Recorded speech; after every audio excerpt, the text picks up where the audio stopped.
हमारे मन में कभी कभी बहुत गलत विचार आते हैं, बहुत ही गंदे विचार आते हैं। हम नहीं चाहते फिर भी हमारे मन में बार बार ऐसे गलत विचार आते रहते हैं और फिर यही गलत विचार हमें परेशान करते रहते हैं। दोस्तों, जैसे आपका घर है, क्या आपके घर में कोई आपकी इजाजत के बिना घुस सकता है? नहीं घुस सकता।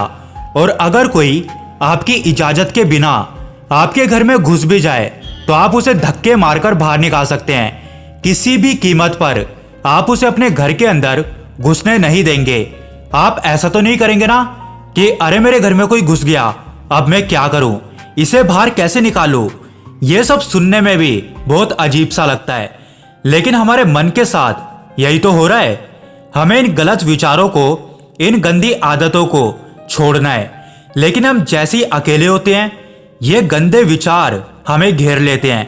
हमारे जीवन में थोड़ी सी भी परेशानी आ जाती है, थोड़ी सी भी मुश्किल आ जाती है तो हमारे मन में गलत विचार आना शुरू हो जाते हैं। ये गलत विचार हमें घेर लेते हैं, हमें परेशान कर देते हैं। हमारे मन में आने वाले गंदे विचार ही हमारी जिंदगी को खुशियों से भरते हैं तो हमारी जिंदगी को बर्बाद भी करते हैं। जब रात को हम सोने जाते हैं तो हमारा मन चाहता है कि हम सुबह जल्दी उठें और अपने दिन की नई शुरुआत करें, अच्छी शुरुआत करें और खुश रहें।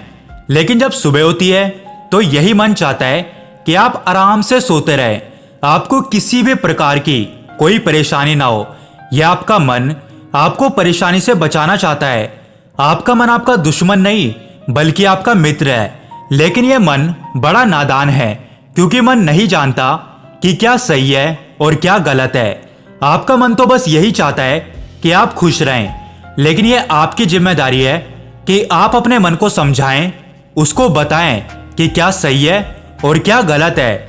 हमारे मन में गंदे गंदे विचार आते हैं क्योंकि आपके मन को लगता है कि आपको इन सब से खुशी मिलेगी, जबकि ये गंदे विचार आपको गलत रास्ते पर लेकर जाते हैं। कोई दुश्मन आपकी हर बात नहीं मानेगा, लेकिन आपका दोस्त आपकी हर बात मानेगा। और हमारा यह मन हमारा मित्र है। बस एक छोटी सी गलती हो रही है, इस मन को आपके हिसाब से चलना था, लेकिन अभी आप अपने मन के हिसाब से चल रहे हैं। इसलिए आपको अपने मन को नियंत्रण में लाना है। मन आपका मित्र है और यह आपकी अवश्य सुनता है। आज मैं आपको इस कहानी के माध्यम से यही बताऊंगा कि हमारे मन में आने वाले गंदे विचारों को, गलत विचारों को हम कैसे रोक सकते हैं और कैसे हम अपने जीवन में खुशियां हासिल कर सकते हैं। बहुत समय पहले की बात है, एक फकीर अपने एक मित्र से मिलने जा रहा था। लेकिन जैसे ही वो फकीर अपने मित्र से मिलने के लिए बाहर निकला, तभी उसके घर पर उसका बहुत ही पुराना मित्र आ पहुंचा। जब फकीर ने अपने मित्र को देखा तो फकीर ने अपने मित्र से कहा कि मित्र, तुम घर पर थोड़ी देर रुको, मैं वर्षों से तुम्हारी प्रतीक्षा कर रहा था कि तुम जरूर आओगे और हम बैठकर बहुत सारी बातें करेंगे। लेकिन मेरा दुर्भाग्य तो देखो, अभी मुझे किसी और मित्र से मिलने जाना है, क्योंकि मैं उसको वचन दे चुका हूं, इसलिए मेरा वहां पर जाना अति आवश्यक है। मैं घंटे भर में वहां से लौट कर आ जाऊंगा, तब तक तुम यहीं पर विश्राम करो। यह सुनकर फकीर के मित्र ने कहा कि मित्र, मैं यहाँ पर अकेला बैठे बैठे क्या करूंगा, मेरा यहाँ पर मन नहीं लगेगा। अच्छा होगा कि तुम मुझे अपने साथ ले चलो। लेकिन धूल भरे रास्ते से आने की वजह से मेरे सारे कपड़ों पर धूल जमा हो गई है और मेरे कपड़े बहुत ही गंदे हो गए हैं। अगर तुम्हारे पास कुछ अच्छे कपड़े हो तो तुम मुझे दे दो, मैं वो पहनकर तुम्हारे साथ चलता हूँ। फकीर ने सोचा कि मेरे पास तो कोई इतने अच्छे कपड़े भी नहीं है जो मैं अपने मित्र को दे सकूं। तभी उसे याद आया कि उसे राजा ने एक बार बहुमूल्य कोट और एक पगड़ी व धोती दी थी और साथ ही में शानदार जूतियां भी दी थी। उस फकीर ने उन सबको बहुत ही अच्छी तरीके से संभाल कर रखा हुआ था, ताकि अगर कभी जरूरत पड़ेगी तो उन्हें काम में ले लिया जाएगा। लेकिन अभी तक फकीर को उनकी जरूरत ही नहीं पड़ी। फिर फकीर ने खुशी खुशी वो कपड़े और जूतियां अपने मित्र को लाकर दे दी। फिर उस फकीर के मित्र ने उन कपड़ों को और उन जूतियों को पहन लिया और उन कपड़ों और उन जूतियों को पहनकर फकीर का मित्र बहुत ही सुंदर लग रहा था। जब फकीर ने अपने मित्र को देखा तो फकीर को अपने मित्र को देखकर ईर्ष्या हुई। उसका मित्र उन कपड़ों में बहुत ही सुंदर लग रहा था, मानो कि कोई सम्राट हो, और उसके सामने वो फकीर बहुत ही दीनहीन और उसका नौकर लग रहा था। फकीर मन ही मन सोचने लगा कि ये तो मैंने बहुत गलत कर दिया, ये बहुत गलत हो गया, मैंने इसे अपने कपड़े गलत ही दे दिए, ये तो मुझसे भी अच्छा लग रहा है। मैं जिनके घर पर जाऊंगा वो सब तो इसे ही देखेंगे, मेरी तरफ तो किसी का भी ध्यान नहीं जाएगा। ये कपड़े मेरे हैं, लेकिन मैं इनको पहन नहीं पाया और मेरे मित्र ने इन्हें पहन लिए। आज मैं इसके सामने गरीब दिखूंगा। लेकिन फिर उस फकीर ने अपने मन को बार बार समझाया कि मैं ये क्यों सोच रहा हूं, मैं तो एक फकीर हूं और मुझे इन सबसे क्या लेना देना है। मैं तो आत्मा और परमात्मा की बातें करने वाला हूं। इस कोट और पगड़ी में क्या ही रखा है, अगर मेरे मित्र ने इनको पहन भी लिया तो इससे क्या फर्क पड़ेगा। इंसान की पहचान उसके गुणों से होती है, ना कि कपड़ों से। लेकिन फकीर जितना अपने मन को समझाने की कोशिश करता कि कोट और पगड़ी में क्या रखा है, मैं तो आत्मज्ञानी हूं, उतना ही उसके मन में कोट और पगड़ी का विचार आता रहता। फिर फकीर अपने मित्र से दूसरे विषय के बारे में बात करना शुरू कर देता है। लेकिन फकीर भले ही ऊपर से किसी और विषय के बारे में बात कर रहा हो, लेकिन उसके मन के भीतर तो अभी भी वही कोट और पगड़ी का विचार चल रहा होता है। रास्ते में जब भी उन दोनों को कोई आदमी देखता तो सबकी नजर फकीर के मित्र के ऊपर ही रहती। फकीर को कोई भी नहीं देख रहा था। यह देखकर फकीर के मन में बार बार यही विचार आता है कि ये मैंने क्या कर दिया, मैंने तो अपने पैरों पर खुद ही कुल्हाड़ी मार ली। अगर मैं इसे अपने कपड़े नहीं देता तो आज ये मुझसे ज्यादा सुंदर नहीं लगता। फिर फकीर और उसका मित्र फकीर के मित्र के घर पर पहुंच जाते हैं। वहां पे पहुंचकर फकीर ने अपने मित्र का परिचय उन सबसे करवाया। फकीर ने अपने मित्र का परिचय देते हुए कहा कि यह मेरा सबसे खास मित्र है। मेरे मित्र का नाम आनंद है और इसने जो कपड़े पहन रखे हैं वो मेरे हैं। और ये बात फकीर के मन से इसीलिए निकली क्योंकि वहां पहुंचने पर किसी भी व्यक्ति का ध्यान फकीर पर नहीं था, बल्कि सभी व्यक्ति उसके मित्र को ही देख रहे थे। इसलिए ना चाहते हुए भी फकीर के मुंह से ऐसी बात निकल गई। जब फकीर के मुंह से ऐसी बात निकली तो ये सुनकर वहां पर मौजूद सभी लोग आश्चर्यचकित रह गए और किसी को यकीन ही नहीं हो रहा था कि फकीर ऐसा कुछ बोल सकता है। भला ऐसा परिचय कौन देता है। फकीर के उस दोस्त को भी इस बात का अंदाजा नहीं था कि उसका मित्र उसके बारे में ऐसा परिचय देगा, पर जो बात थी वो तो अब निकल गई। अब फकीर को अपनी बात पर पछतावा होने लगा। जब फकीर और उसका वो मित्र वहां से बाहर निकले तो फकीर अपने मित्र से कहने लगा कि मित्र, मुझे माफ कर दो, मैंने जानबूझकर ऐसा नहीं किया है, मुझसे ये गलती से हो गया। यह सुनकर फकीर के मित्र ने कहा, मुझे तुमसे ये उम्मीद नहीं थी कि तुम ऐसा कह सकते हो। यह सुनकर फकीर बोला, मेरी बस जुबान चूक गई मित्र, हालांकि मेरे साथ ऐसा कभी नहीं हुआ, पर आज पता नहीं कैसे हो गया, मुझे तो कुछ समझ ही नहीं आ रहा है। जबकि उस फकीर को अच्छी तरीके से मालूम था कि उसके मन में यह विचार, यह ख्याल कैसे आया था। दोस्तों, हमारे साथ भी तो ऐसा ही होता है। जिन विचारों को, जिन बातों को हम रोकने की कोशिश करते हैं वो किसी ना किसी रूप में बाहर निकल ही जाते हैं, और जब वो बाहर निकलते हैं तब हमें एहसास होता है कि ये हमने क्या कर दिया, और फिर बाद में हमें उस बात की गलानी होती रहती है। फिर वहां से निकलकर फकीर और उसका मित्र अब दूसरे रिश्तेदार के यहाँ पर पहुंच जाते हैं। फकीर पूरे रास्ते भर सिर्फ यही विचार करता रहता है कि अब चाहे कुछ भी हो जाए, पर मैं ये नहीं कहूंगा कि ये कपड़े मेरे हैं। उसने बार बार अपने मन को यही बताया कि मुझे ये नहीं कहना है कि ये कपड़े मेरे हैं। और यही सोच विचार करते करते वो दोनों उन रिश्तेदार के द्वार पर पहुंच जाते हैं। द्वार पर पहुंचने के बाद भी फकीर ने अपने आप से कहा कि अब चाहे कुछ भी हो जाए, पर मुझे कपड़ों के बारे में बात नहीं करनी है। उसने दृढ़ संकल्प कर लिया, और यही दृढ़ संकल्प बता रहा था कि जिस बात को वो दबाने की कोशिश कर रहा है वो बात उतनी ही उसके भीतर घर कर रही है कि ये कपड़े मेरे हैं। आखिर फकीर ने दृढ़ संकल्प किया है क्यों? जैसे कोई व्यक्ति कहता है कि मैं ब्रह्मचर्य का दृढ़ संकल्प लेता हूं, तो इसका मतलब यह है कि उस व्यक्ति के अंदर काम वासना जोर जोर से धक्के मार रही है। एक व्यक्ति कहता है कि मैं कसम खाता हूं कि मैं आज से कम खाना खाऊंगा। इसका मतलब यह है कि उसका मन तो ज्यादा खाने का है, लेकिन वो कसम खा रहा है कि वो कम खाएगा। और जब हम ऐसा करते हैं तो हमारे मन के भीतर द्वंद्व पैदा हो जाता है। जिससे हम लड़ना चाहते हैं वही हमारी कमजोरी बन जाती है। फकीर भी अपने विचारों से लड़ता हुआ घर के भीतर गया। उसने हर एक शब्द, हर एक बात बहुत ही संभल संभल कर बोली, लेकिन जब वो सबसे बातें कर रहा था तो उसकी बात कोई भी नहीं सुन रहा था, उसे कोई भी नहीं देख रहा था। सभी लोग उसके मित्र की तरफ ही देख रहे थे। तभी उसके मन में ख्याल आया कि इसने मेरा कोट, मेरी पगड़ी पहन रखी है। फिर उसने अपने मन से कहा कि मैंने कसम खाई थी कि मैं इस बारे में कोई भी बात नहीं करूंगा। कपड़ों में क्या रखा है? इंसान की पहचान तो उसके गुणों से होती है, कपड़ों से थोड़ी होती है। यह सब तो मोह माया है। मैं तो एक फकीर हूं, मुझे इन सबसे क्या लेना देना है? वो अपने आप को ये सारी बातें समझा रहा था, लेकिन असलियत में तो कुछ और ही था। जितना वो अपने मन को समझा रहा था, उसका मन बार बार उतना ही बेचैन हो रहा था।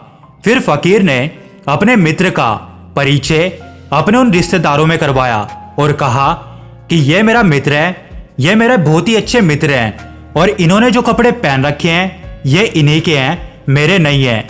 जब रिश्तेदारों ने यह बात सुनी तो वो आश्चर्यचकित रह गए कि भला कोई ऐसा भी परिचय देता है। और उस फकीर का मित्र तो यह सुनकर और भी ज्यादा आश्चर्यचकित हो गया कि आखिर उसके मित्र ने यह बात फिर से कैसे कह दी। जब फकीर और उसका मित्र घर से बाहर आए तो फिर से फकीर अपने मित्र से क्षमा मांगने लगा कि मित्र, मुझे माफ कर दो, पता नहीं आज मेरे साथ क्या हो रहा है। आज तक मेरे साथ ऐसा कभी नहीं हुआ। आज तक मेरी जिंदगी में मेरे कपड़ों ने मुझे इस तरह से कभी भी नहीं पकड़ा। यह सुनकर फकीर के मित्र ने कहा कि अच्छा होता जो मैं तुम्हारे साथ ही नहीं आता और ना ही तुम्हारे दिए हुए कपड़े पहनता। यह सुनकर उस फकीर को बड़ा ही दुख हुआ। वो अपने मित्र के हाथ पैर जोड़ने लगा। उसने अपने मित्र से कहा कि मित्र, मुझे क्षमा कर दो, ऐसा मत कहो। आखिर मैंने तुम्हारे साथ ऐसा दुर्व्यवहार कर दिया है, इसका मुझे जीवन भर अफसोस रहेगा। फिर फकीर अपने मित्र से कहता है कि अब मैं कसम खाकर कहता हूं कि अब मैं कपड़ों के बारे में बिल्कुल भी बात नहीं करूंगा। भगवान की कसम खाकर कहता हूं, अब मैं कोई भी ऐसी बात नहीं करूंगा। फिर फकीर और उसका मित्र तीसरे घर में जाते हैं और फकीर अपने मन, अपनी सांसों और अपने आप पर पूरा संयम रखता है ताकि अब उससे कोई भी गलती ना हो जाए। उसने अपने मन पर तो संयम रख लिया था, लेकिन उसके अंदर ज्वालामुखी फट रही थी। फिर वो फकीर कसम खाता है कि अब मैं कपड़ों की बात बिल्कुल भी नहीं करूंगा। लेकिन जैसे ही फकीर घर के भीतर प्रवेश करता है, उसके माथे पर पसीना आने लगता है। घबराहट के कारण उसकी नसें खिंचने लगती है। यह देखकर उसके मित्र को भी डर लगने लगता है कि कहीं फकीर फिर से कपड़ों की बात ना कर दे। फकीर अपने एक एक शब्द को बहुत ही सोच समझकर बोल रहा था। वो इस बात का पूरा ध्यान रख रहा था कि कहीं उसके मन से, कहीं उसके मुंह से कपड़ों की बात ना निकल जाए। फिर फकीर अपने मित्र का परिचय देना शुरू करता है कि यह मेरा मित्र है, यह बहुत ही अच्छे हैं। और फिर थोड़ी देर बाद फकीर ने अपने आप को संभाला और जो बात उसके मन के अंदर उबल रही थी, घूम रही थी, वो एक ज्वालामुखी के रूप में बाहर आई। उसने उनसे कहा कि ये कपड़े मेरे नहीं हैं। आखिर उस फकीर ने इतनी कोशिश करी, लेकिन इतनी कोशिश करने के बाद भी वो अपने अंदर चल रहे विचारों को रोक नहीं पाया। और ऐसा ही तो आजकल सभी के साथ होता है। आप, मैं, सभी लोग, कोई नहीं चाहता कि मेरे अंदर कोई गलत विचार आए, कोई बुरे विचार आए या कोई गंदा विचार आए। पर ना चाहते हुए भी हमारे अंदर गंदे विचार चलते रहते हैं, आ जाते हैं। जब एक संत, एक फकीर अपने विचारों को नहीं रोक सकता, तो हम तो एक आम इंसान हैं, हम कैसे अपने विचारों को रोक सकते हैं? इसलिए कभी भी अपने विचारों को रोकने की कोशिश मत करो। जो भी विचार आपके भीतर उठते हैं उनको आने दो। अगर आप उनको रोकने की कोशिश करोगे तो वो ज्वालामुखी बनकर फटेंगे। हमारे अंदर गलत बातें, नकारात्मक बातें बहुत ही जल्दी आ जाती है। नकारात्मक बातें हमें अपनी तरफ आकर्षित करती है। इसलिए अपने विचारों को समझो और उन्हें जानो कि आपके मन में किस तरह के विचार आ रहे हैं, और अगर ये विचार गलत हैं तो उन्हें अपने ऊपर हावी मत होने दो, क्योंकि एक गलत विचार अपने साथ बहुत सारे गलत विचार लेके आता है। आज मैं आपको इस वीडियो में कुछ ऐसे तरीके बताऊंगा जिससे आप अपने मन में उठने वाले गलत विचारों को, गंदे विचारों को रोक सकते हैं। हमारे मन में सही बातें कम समय के लिए रहती है और गलत बातें लंबे समय तक रहती है। हमारे साथ जब भी कुछ अच्छा होता है तो हम उसे कम ही याद रखते हैं, लेकिन जैसे ही हमारे साथ कुछ बुरा होता है तो वो हमें हमेशा के लिए याद रहता है। और वैसे ही गलत विचार हैं, ये हमारे मन में बहुत ही लंबे समय तक रहते हैं। हमारा मन हमें गंदी चीजों की ओर आकर्षित करता है, क्योंकि हमारे मन की एक खासियत है, जब भी एक लड़का एक लड़की को देखता है या फिर एक लड़की एक लड़के को देखती है तो दोनों के भीतर आकर्षण पैदा होता है। उन दोनों को काम वासना अपनी तरफ खींचती है और उस समय हमें अपने आप को संभालना होता है। इसलिए आपको खुद से गंदी बातें करना बंद करना होगा। अगर आपके मन में गलत विचार आते हैं तो आप परेशान मत रहो। बार बार अपने आप को यह मत कहो कि मेरे भीतर ये गलत विचार क्यों आ रहे हैं, क्योंकि सब कुछ आपके वश में नहीं है। आपके मन में काम वासना की भावना आएगी, आप इसे नहीं रोक सकते, क्योंकि इस प्रकृति ने ही हम सभी को यह ऊर्जा प्रदान करी है। सभी के अंदर यह भावना आना स्वाभाविक है। जब भी आपके मन में गंदे विचार या फिर गलत विचार आए तो आप ध्यान कीजिए। ध्यान को आप सभी लोग आसान समझते हैं। आप लोग समझते हैं कि ध्यान करने से क्या होता है। ध्यान करने से तो हमारा समय और भी ज्यादा बर्बाद होता है। इससे अच्छा तो हम अपने दोस्तों से बातें कर लें, इससे हमारा मन भी हल्का हो जाएगा। लेकिन ऐसा कुछ भी नहीं है, क्योंकि ध्यान से वो सब हो सकता है जो आपने कभी सोचा भी नहीं होगा। अगर हमें गलत बातों से छुटकारा पाना है, अगर हम चाहते हैं कि हमारे मन में गलत विचार ना आए, तो आपको ध्यान करना बहुत ही ज्यादा जरूरी है। जब आप ध्यान करो तो उस समय आप ईश्वर को याद करो, भगवान का शुक्रिया अदा करो, खुद से बातें करो, क्योंकि ध्यान के समय आपकी जितनी भी गलत बातें हैं वो अच्छी बातों में बदल जाती है। अच्छा सोचने से, अच्छा करने से हमें अच्छी ऊर्जा मिलती है। ध्यान करने से मन में उत्साह आता है, मन को शांति मिलती है। हमारे अंदर जितने भी गलत विचार चल रहे होते हैं वो सब शांत हो जाते हैं। ध्यान करने से हमारा तनाव कम होता है और हमें बहुत ही अच्छा अनुभव होता है। हमें अपने आप को व्यस्त रखना चाहिए, क्योंकि जब हम व्यस्त रहते हैं तो हमारे मन के भीतर गलत विचार प्रवेश नहीं करते हैं। क्योंकि काम में व्यस्त रहने की वजह से हम किसी भी चीज के बारे में सोच नहीं पाते हैं। आपका जिस भी काम में मन लगता हो, आपकी जो भी आदत हो, आपको जो भी कार्य करना अच्छा लगता हो, आप अपने उस कार्य को अपना पूरा समय दे दो। फिर देखना आपके मन के भीतर कोई भी गलत विचार नहीं आएगा। जब भी हम अपने मनपसंद काम को करते हैं तो हम उसमें इतना व्यस्त हो जाते हैं कि हमें किसी भी चीज के बारे में सोचने के लिए वक्त ही नहीं मिलता। इसीलिए अपने काम को पूरा समय दो। इसके अलावा आप चीजों को नजरअंदाज करना सीखो। आपको कुछ भी गलत लगे तो आप तुरंत उस चीज से, उस जगह से दूर हो जाओ, क्योंकि आपके जीवन में आपके ऐसे बहुत से दोस्त होंगे, ऐसे बहुत से रिश्तेदार होंगे या ऐसे बहुत से रिश्ते होंगे जिनके बिना आप नहीं रह सकते। और उन्हीं लोगों में से कुछ लोग ऐसे भी होंगे जो आपसे जब भी बातें करते हैं तो आपको गलत ही बातें बताते हैं, आपके सामने गलत ही बात करते हैं। और कुछ लोग तो आपसे इतनी बुरी बातें करते हैं कि ऐसा लगता है पूरी दुनिया ही खत्म होने वाली है।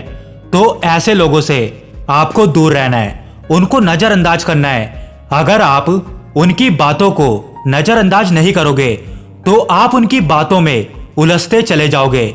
मतलब कि आप जब तक भी गलत लोगों के साथ रहोगे तब तक आपको अपने जीवन में कभी शांति नहीं मिलेगी और आप हमेशा ही गलत बातों में, गलत धारणाओं में उलझे रहोगे। क्योंकि ऐसे लोग अपनी गलत बातें आपके अंदर छोड़ देते हैं और फिर बाद में आप परेशान होते रहते हैं। जब भी आपके मन में कोई गलत विचार आए तो उसी समय आप गहरी सांस लें और उन विचारों से दूर हो जाएं और उसके बाद आप अपने काम में लग जाएं। आप ऐसे लोगों से दोस्ती करें जो जोश और उमंग से भरे पड़े हों, जो हमेशा हंसते रहते हों, जिनके साथ रहकर आपका तनाव भी दूर हो जाए। नकारात्मक लोगों के साथ रहने से आपके भीतर भी नकारात्मकता आती रहती है। इसीलिए जितना हो सके नकारात्मक लोगों से अवश्य दूर रहें।